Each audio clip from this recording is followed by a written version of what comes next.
ધાંગધ્રાના ભાજપાના ધારાસભ્ય જે પ્રકારના જાહેર કાર્યક્રમની અંદર એમને વાત કરી છે કે એમના જ પક્ષના અમુક ધારાસભ્યો દારૂનું મોટા પાયે સેવન કરે છે, દારિદ્ર્યની વાત કરી છે અને એના કારણે હકીકતે પક્ષની અંદર ચાલતી જુદા જુદા પ્રકારની ગતિવિધિને દબાતા સ્વરે સક્રિય રીતે ઉજાગર કરી.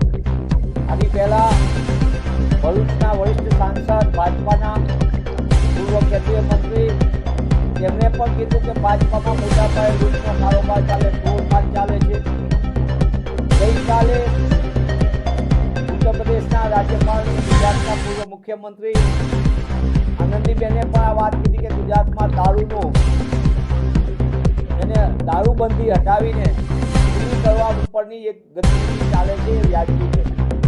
સમગ્ર બાબત આ બધા તમે જુઓ તો કાર્યક્રમની અંદર એ સુરતના ધારાસભ્ય શ્રી કહેતા હોય, પૂર્વ મંત્રી કહેતા હોય, ધાંગધ્રાના ધારાસભ્ય કહેતા હોય, આ બધાનું વાત એ થાય છે કે ગુજરાતની અંદર બે લોકો દારૂ અને ડ્રગ્સનો વેચો થાય છે. કરોડો રૂપિયાનો હપ્તારાજ અને આ હપ્તારાજના કારણે ગુજરાતનું યુવાધન બરબાદ થાય છે. એની હકીકત કોંગ્રેસ તો વારંવાર કહી રહી છે. કોંગ્રેસે તો જન આક્રોશ રેલી કરી અને લોકો વચ્ચે જઈને જનતા રેલી માંગને ચાલી રહી છે. એને સિવાય દ્વારા બાઇક રેલી કરીને ડ્રગ્સ અને દારૂ સામે કેમ્પસમાં મજબૂતીથી લડત કરવા માટેના આહવાન કર્યું. પણ આ બધાની વચ્ચે જ્યારે સત્તાધારી પક્ષના લોકો સ્વીકારે છે ત્યારે પણ ભાજપાની સરકારમાં કોઈ પણ શરમ હોય તો સ્વીકારે.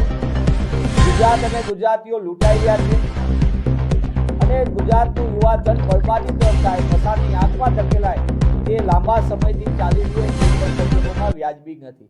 ત્યારે રાજ્યના મુખ્યમંત્રીશ્રી અને ગૃહમંત્રીશ્રી મોટી જાહેરાતને મોટા કાર્યક્રમ કરીને બીજી બધી સુફિયાની વાતો કરવાના બદલે ગુજરાતમાં નશાબંધીના કાયદાની કડક અમલવારી કરે, ગુજરાત અને ગુજરાતીઓ લૂંટાઈ રહ્યા છે તેના ઉપર રોક લગાવે, ગુજરાતમાં અસામાજિક તત્વોને રાજકીય આશ્રય અપાઈ રહી છે એના ઉપર રોક લગાવે, તો જ ગુજરાત અને ગુજરાતીઓને બચાવી શકાશે અને ગુજરાત સાચા અર્થમાં